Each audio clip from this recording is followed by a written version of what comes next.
यार जब तक हम लोंडो ने बिन बुलाई शादी में खाना नहीं खाया होगा ना, तब तक हम लोंडो की जिंदगी ना सफल नहीं हुई होगी। यार आप सबको पता है हमारी लाइफ का बेस्ट पार्ट क्या होता है, जो हम पूरी लाइफ याद करते हैं। उस टाइम काफी बचकानी, प्यारी सी, कोई कोई घटिया सी भी, और काफी नई चीजें हम सीखते हैं। लाइफ की सबसे बेस्ट एंड इनोसेंट मेमोरीज बनाते हैं। Yes, school days. तो आज मैं आपको ले जाना चाहता हूँ अपनी स्कूल लाइफ में। So it's a story time guys, कहानियां। अभी मजा आएगा ना भिड़ो। कहानियां किसको नहीं पसंद यार, कहानियां सबको पसंद है। तो बात उस टाइम की जब हम छोटे से इंस्टेंटली बड़े हो जाते हैं, यानी 10th क्लास से 11th क्लास में आ जाते हैं, शक्ल और दिमाग से स्मार्ट हो जाते हैं। हाँ मतलब मैं तो हो गया था। Are you comedy me?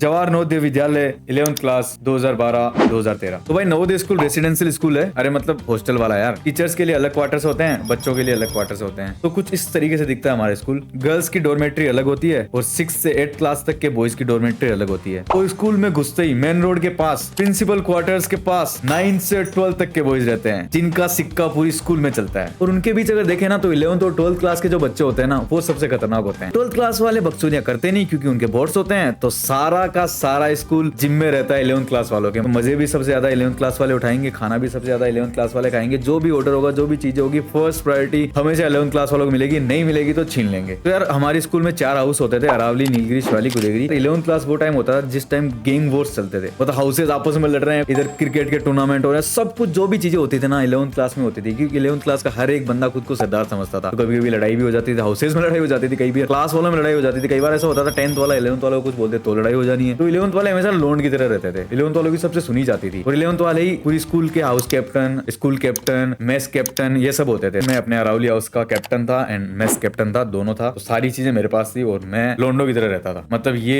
Area मेरा है, यहाँ पे मैं राज करता हूँ। तो मोस्टली सैटरडे संडे को वही होता था जो हर रेसिडेंशियल स्कूल में होता है। स्कूल के बच्चे दीवार फांद कर बिना पूछे चुपते चुपाते मिस्टर बॉन्ड की तरह पहुंच जाते थे पास की सिटी। और हमारे पास की सिटी थी कुचामन सिटी। मतलब एक शहर जहाँ पे सिनेमा होगा, जहाँ पे मेरीज गार्डन्स होंगे, जहाँ पे सारी चीजें होगी मोस्टली। हम वो एक्सप्लोर करने पहुंच जाते थे बिना पूछे सर से, क्योंकि पूछने पे भाई हर बार छुट्टी नहीं मिलती थी। और हॉस्टल वाले इस लाइन को समझ सकते हैं कि यार दीवार कूद के ना आसपास की सिटी जाके मौज करना अलग ही लाइफ होती है। और वो भी रात को 8-9 बजे के बाद। कोई हॉस्टल वाला देख रहा है तो कमेंट करके बताना। तो उस दिन हमने दीवार कूदने का सोचा क्यों यार? तो हमें उस दिन दीवार इसलिए कूदनी थी क्योंकि हम हो गए थे हॉस्टल के खाने से बोर। हमने रोटियां चबा चबा के हमारे दांत दुखने लग गए थे, लेकिन रोटियां नहीं टूट रही थी। हमको कोई टेस्ट चाहिए था जिंदगी में, हमको कुछ चटपटा खाना था। तो हमने सोचा क्यों ना शनिवार है, किसी ना किसी की शादी हो रही होगी, रेंडमली घुस जाएंगे उसमें और खाना खा के लौट आएंगे, जीत के आएंगे भाई, युद्ध जीत के आएंगे। ये हमारे लिए बहुत बड़ा युद्ध टाइप होता था कि दीवार कूद के जाना, ना टीचर्स को पता लगना चाहिए, ना जहाँ पे शादी में जा रहे हैं उनको पता लगना चाहिए, और वापस आना सही सलामत। और तुम सोच के देखो यार तैयार कैसे होते थे? हमको तैयार नहीं होना होता था, हमको बस शर्ट और पैंट डालनी होती थी। हम तैयार, पास चिपकाए। 11th 12th में 2013 की बात है, क्या ही होता था। और 1-2 ऐसे टीचर्स होते हैं जो नए नए तुम्हारे स्कूल में आए या फिर कॉन्टेक्ट बेस पे आए, तो उन लोगों से 11th 12th वाले शेयर कर लेते हैं। कोई कांड भी कर रहा हो ना तो उनको चीजें पता रहती है उन टीचर्स को। तो हमारे एक टीचर थे कंप्यूटर के, तो उनको भाई मैंने बता दिया कि सर आज तो मैं भाई बाहर खाना खा के आऊंगा, आज तो यहाँ का खाना नहीं खाऊंगा, बाहर कोई शादी वादी हो रही है उसमें खाना खा के आऊंगा। और मेरे साथ होने वाले थे मेरे 2 दोस्त, जिनका नाम चेंज करके मैंने रखा डीजे एंड विजय। 8 बज चुके थे, डिनर का टाइम हो गया था। हम पहुंचे सीनियर मेस में, अपनी अपनी थाली लेके। हम तीनों दोस्त बैठे थे, सब लोग हमको देख रहे थे। सबको आधों को समझ आ गया था कि हम बाहर जाने वाले हैं। देखो बाहर जाना ना रिस्की होता था, क्योंकि टीचर्स को पता लग जाए तो भाई टीसी कर सकती थी, सस्पेंड हो सकते हो तुम, तुम्हारे पेरेंट्स आएंगे तुमको पीट देंगे तुम्हारे पेरेंट्स के सामने। और मेरे साथ तो ऐसी चीज हुई भी है। क्या बात कर रहे हैं? तो ऐसी कोई कहानी बतानी है तो वो भी बताऊंगा, कमेंट में जरूर बताना। तो ये बहुत बड़ा रिस्की काम होता था। तो हमारे लोंडो को पता लग गया था कि ये तीनों लोग है ना आज बाहर खाना खाने वाले हैं। इनको कुछ नहीं बोलता क्योंकि यार इतनी अंडरस्टैंडिंग होती है। वो टीचर हमको देख रहा, टीचर बोल रहा कि भाई तुम खाना क्यों नहीं खा रहे? सर आज भूख नहीं है, क्योंकि इसकी मम्मी आई थी तो खाना लेके आए थे घर से, तो रात को खा लिया था। हम तो बस मेस में अटेंडेंस लगवाना है। सर ने कहा ठीक है।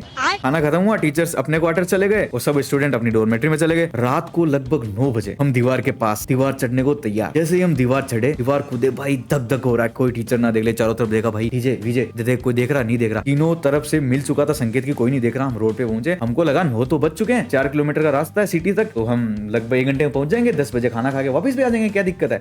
मस्त प्लान है। जितने में पीछे से आती है एक गाड़ी की आवाज, पीछे मुड़ के देखते हैं डरते डरते, उधर से आ रहा होता रिक्शा और हमारे पास आकर रुकता है। हमको लगा शिट इसमें टीचर है कोई, और हम पकड़े गए। लेकिन भाई हुआ उल्टा, उसमें निकला हमारा दोस्त, हमारे जो वॉचमैन था स्कूल का, उनका लड़का जो हमारी उम्र का था और रिक्शा चलाता था। तो हमारी अच्छी खासी बॉन्डिंग थी। तो हमको ऐसा लग गया भाई आज तो मजा आ गया यार, आज तो मतलब ऐसा सीन बनेगा कि हमको हमको 4 किलोमीटर पैदल नहीं जाना पड़ेगा। तो जैसे आके रिक्शा रुका, मैंने उसको थैंक यू बोला और हम रिक्शा में चढ़े। जैसे ही रिक्शा में चढ़ते हैं, जैसे आवाज आती है, अरे रुको, शिट, हमारी फट गई, हम तीनों कांपने लग गए। और इतने में मेरे को ऐसा लगा किसी ने मेरा नाम लिया। होता है ना कई बार ऐसा, कोई अपना नाम नहीं लेता, फिर भी ऐसा लगता है किसी ने अपना नाम लिया। तो मैंने जल्दी से हाथ मार के उसको कहा कि जल्दी जल्दी निकल निकल, रिक्शा भगा, कोई आ गया, टीचर ना देख ले भाई, यहाँ से तो निकल, बाद का देखा जाएगा। जब तक सिटी नहीं पहुंचे थे, वो जो 4 किलोमीटर का रास्ता था ना, वो हमारे लिए बहुत बड़ा रास्ता था। हमारे दिमाग में वही आ रहा था कि यार किस बंदे ने, किस टीचर ने हमको देखा, कहीं प्रिंसिपल ने तो नहीं देख लिया। अगर प्रिंसिपल ने देख लिया तो पक्का टीसी कटेगी। हमने सोचा भाई आज तो हो गए सस्पेंड। लेकिन जैसे जैसे मैरिज गार्डन हमारे पास आने लगा, हमारा खाने की तरफ ध्यान जाके हमारी पूरी टेंशन गायब होगी। चलो कोई नहीं, होगा जो देखा जाएगा, लेकिन खाना फर्स्ट प्रायोरिटी है। खाना खाओ और निकलो वापिस। तीनों दोस्त पहुंचे खाना खाने और हम सब भूल गए थे सारी चीजें, सारी टेंशन खत्म, बस खाना शुरू। भाई जो फिर हमने खाना पहला है तीनों दोस्तों ने, भाई सबसे पहले तो हमने मिठाइयों पर डाका डाला, मिठाई खाई खूब सारी।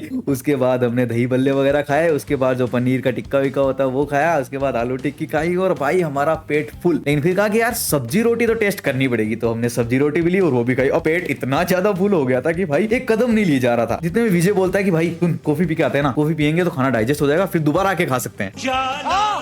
मैंने कहा वाह भाई, तेरे अलग ही पंखे और के, तेरे को अलग ही लालच पड़ रहा है खाने का। तो भाई जैसे ही हम कॉफी स्टॉल पे पहुंचे, हमने कॉफी मांगी, वैसे ही मेरी नजर पड़ी गेट पे। और मैं गेट पे देखता हूँ 2 लड़के हमारी क्लास के, हमारी स्कूल के, वो भी लोअर टी शर्ट और शूज में आए हैं। इन दोनों का हम नाम रखते हैं कलाल और दलाल। भाई अगर ये पकड़े गए ना तो हमारी हालत भी खराब हो जाएगी। और वो सिर्फ हमको देख रहे थे, हम उनको देख रहे थे, और हमारी तरफ बड़े आ रहे थे। और डीजे ने हाथ खड़ा किया हाय बोलने के लिए। उतने में मेरी नजर पड़ती है एक बंदे पे जो शादी वाली फैमिली से था, जिसने साफा पहना था और काला कलर का जोधपुरी सूट पहना था। मैंने डीजे का हाथ जल्दी नीचे किया, मैंने कहा देख वो उसकी तरफ जा रहा है। और वो बंदा उसकी तरफ बढ़ गया। मेरे को पक्का गया कि आज तो पकड़े गए भाई, आज तो पकड़े गए। जितने में बंदा उनके पास जाता है, उनको बोलता है हाँ भाई किसकी तरफ से। वो तुमको बिलीव नहीं होगा भाई, तुम मान नहीं सकते उन बेवकूफों ने क्या किया। उन्होंने हमारी तरफ इशारा किया, वो बोला उनकी तरफ से। तो जैसे ही वो बंदा हमारी तरफ मुड़ने लगा हमको देखने के लिए, मैंने उन दोनों की गर्दन पकड़ी, डीजे और विजय की, और वहां से गायब। और हम साइड में जाके ये सोच रहे भाई आज तो पकड़े जाते, आज तो गए, आज तो बर्तन धुलने ही पड़ते हैं यहाँ पे। फिर विजय बोलता है यार गज्जू भाई उनको देख लेते एक बार, उनका क्या सीन चल रहा है। हम फिर से छुपते छुपाते गेट की तरफ जाते हैं और हमने देखा कि कलाल और दलाल को 6 लोगों ने घेर रखा है। उनसे लड़ाई के तरीके से बातें कर रहे हैं, लड़ नहीं रहे लेकिन लड़ाई के तरीके से बातें कर रहे हैं। फिर हमने सोचा यार इनको बचाया जाए, पर कैसे। अचानक से मैं क्या देखता हूँ कि कलाल और दलाल को हाथ पकड़ के वो लोग है ना बर्तन धोने वाली साइड ले जा रहे हैं। तो हमने सोचा ये कहावत तो आज पक्का सच होगी भाई, और मैं अपनी आंखों से देखूंगा। भाई मेरा मन कर रहा था जोर से चिल्ला दूं, अरे भाई इन लोगों ने तो खाना भी नहीं खाया है, इनको छोड़ दो।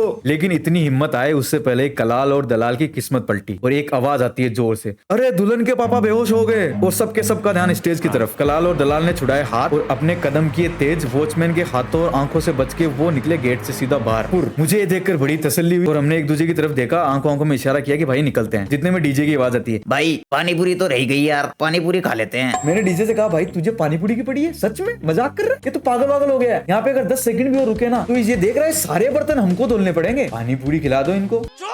भाई 1 सेकंड में हम गेट से बाहर। भाई इतना तेज तो हुसैन बोल्ट भी नहीं भागता होगा। तीनों बाहर निकल के ऐसे खुश हो रहे थे जैसे दुनिया जीत ली। इतने में सामने से विजय बोलता है 1 सेकंड रुक, मैं ना वॉचमैन को कुछ बोल के आता हूँ। गेस करो कि वो वॉचमैन को क्या बोलने गया होगा, क्योंकि आगे ना ये कहानी में आने वाला है। भाई इतने में मैरिज गार्डन से बाहर निकल के हम कुछ दूर चलते हैं तो सामने हमको दिखाई देते हैं कलाल और दलाल। हमारे पहुंचते हमको बोलने नहीं दिया, सीधा बोलते सालो मेरे लिए रुके नहीं तुम। मैंने कहा कब।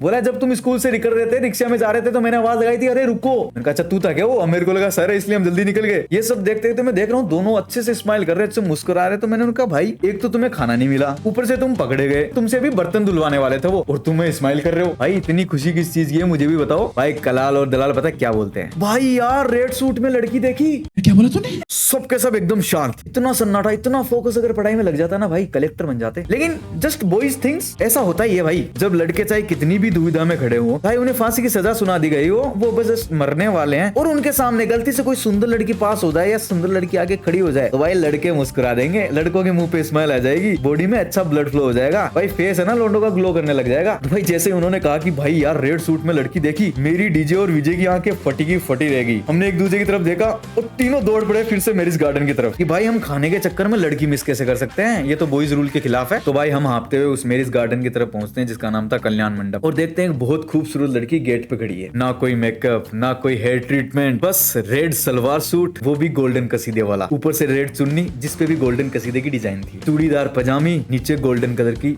जूतियां। ओए होए होए, इतनी सिंपल सोबर इतनी सुंदर लड़की मैंने आज तक नहीं देखी थी। तो वैसे भी हम हॉस्टल में रहते थे, बाहर की दुनिया कभी देखी नहीं थी। ये लड़की तो हमारे लिए जन्नत थी, जन्नत, तुम सोच नहीं सकते भाई। ऐसे लग रहा था कोई परी उतर के आई है भाई आसमान से और हमारा इंतजार कर रही हो गेट पे। भाई मेरी आंखें उससे मिली, वो मुझे देख रही थी, मैं उसे देख रहा था, सब कुछ भूल गया था भाई। आसपास की डीजे भी खड़ा है, गेट पे खड़े हैं, मेरी हॉल में है। मेरे दिमाग में तितलियां उड़ने लगी थी, मेरे दिल ऐसे पागल सा हो गया था। मैंने कहा आज अगर पापा कहते ना क्या लड़की चाहिए, कौन सी लड़की शादी करनी है, तो पापा बोल दूंगा पापा इससे शादी करवा दो मेरी।